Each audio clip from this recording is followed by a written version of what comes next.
Olá, está no ar mais um Justiça do Trabalho na TV, produzido pelo Tribunal Regional do Trabalho de Santa Catarina.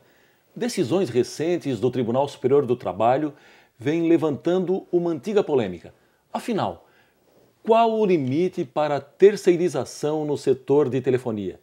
Nesta segunda entrevista sobre o tema, vamos conhecer o ponto de vista das operadoras. Está em nosso estúdio o advogado José Américo Leite Filho, gerente jurídico do Sindicato Nacional das Empresas de Telefonia e da Federação Brasileira de Telecomunicações, a FEBRATEL. Advogado José Américo Leite Filho, muito obrigado por ter aceitado o nosso convite, ter vindo do Rio de Janeiro, especialmente para nos conceder essa entrevista. Eu agradeço pela oportunidade de estar aqui. Bem, então, começando, eu queria perguntar sobre essa questão dos operadores de call center e todo o pessoal de instalação e manutenção de linhas telefônicas. Por que as empresas de telefonia consideram que esses profissionais não executam atividade fim? A atividade fim das empresas de telefonia é garantir ao seu usuário a possibilidade de emitir e receber a qualquer tempo e pelos meios tecnológicos disponíveis, Certo. imagem, dados, voz e informações de quaisquer natureza. É isso que diz a Lei Geral de Telecomunicações. Essas atividades não se confundem com as atividades de call center ou com aquelas atividades de instalação e manutenção das redes que dão suporte ao serviço de telecomunicação. Bom, para o público que está nos acompanhando entender melhor, o senhor poderia exemplificar o que seriam então essas atividades consideradas atividade fim, então? O que eu acabei de mencionar, a atividade fim é a... Na prática? Na prática, a atividade fim de telecomunicação é possibilitar o serviço de telecomunicação. É fazer com que um usuário consiga falar com outro usuário do outro lado da linha, que está do outro lado, na outra ponta, no outro telefone. É bom que se diga o seguinte, que os serviços de telecomunicação, assim como qualquer serviço que esteja atrelado a uma tecnologia de ponta, para ser executado, ele precisa de um conjunto de atividades, uma cadeia de produção, ou de um conjunto de atividades onde várias empresas com uma determinada função específica atuando em conjunto. Através desse conjunto de atividades é que se produz, na verdade, o serviço, principalmente quando tem uma tecnologia de ponta atrelada a ele. Por exemplo, no caso, você mencionou aí o caso de call center. Sim. Tá? Call center, ele é uma atividade específica, que tem um know-how para o seu desenvolvimento específico.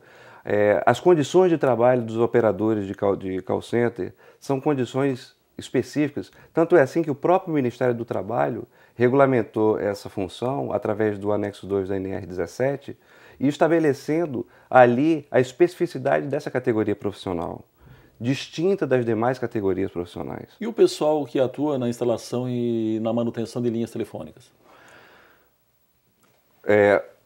Como eu comentei aqui com você, uma atividade de tecnologia de ponta como essa que nós desenvolvemos, ela depende de uma cadeia de produção. Certo? Agora mesmo, enquanto a gente está falando aqui, laboratórios de fabricantes pelo mundo estão desenvolvendo novas tecnologias que vão ser aplicadas nas redes. Via de regra, são esses laboratórios que fazem a instalação do equipamento. E por que isso se dá? Por uma questão simples. Porque são eles que detêm essa informação, que têm o conhecimento para tal. Imagine você que uma empresa, uma companhia de aviação, se ela tiver que produzir os aviões para prestar serviço depois, vai ficar inviável a prestação de serviço.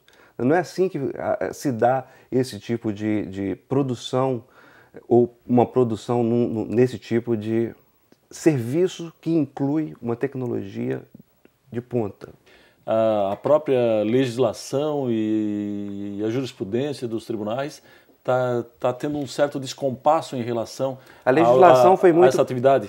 A legislação, a Lei Geral de Telecomunicações foi muito precisa ao reconhecer a necessidade do setor de telecomunicações reconhecer a necessidade dessa coordenação entre atividades e atividades desenvolvidas por empresas que têm expertise, que têm know-how específico para desenvolver aquela atividade.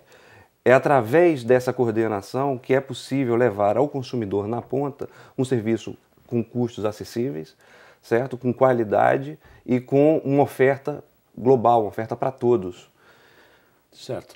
Bom, o Tribunal Superior do Trabalho ele tem, de qualquer maneira, partilhado do entendimento do Ministério Público do Trabalho na maioria das suas decisões, não na totalidade, mas a maioria das turmas tem se perfilado com o entendimento do Ministério Público do Trabalho e tem vedado, de fato, essa modalidade de terceirização. O senhor acha que as constantes reclamações no PROCON contra as empresas de telefonia podem, de alguma maneira, ter influenciado as decisões dos ministros do TST? Primeiro, eu gostaria de, com todo respeito, discordar da tua primeira afirmação. Certo. Eu vejo que o TST está dividido sobre o tema. E acredito que, ao final, o TST vai reconhecer a importância da terceirização para o setor de telecomunicação, assim como para outros setores de telecomunicação. Tá? Agora, em relação à questão das denúncias no PROCON, a melhoria do serviço de telecomunicações é uma meta a ser atingida e é aí onde estão os nossos esforços. Agora, é bom que a gente traga alguns dados para essa discussão para ter uma exata noção do que se está em jogo aqui. Pode ficar à vontade.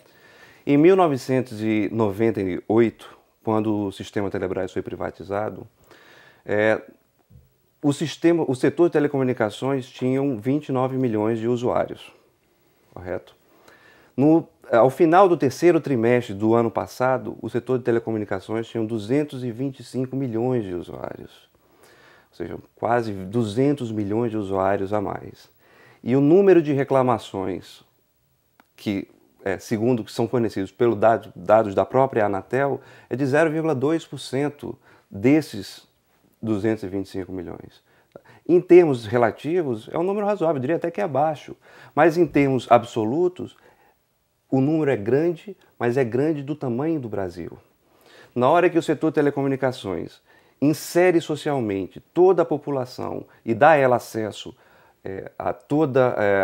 ao serviço de telecomunicação, né, o setor de telecomunicação passa a expressar os números que são do tamanho do Brasil. E nós não deveríamos nos assustar com esses números.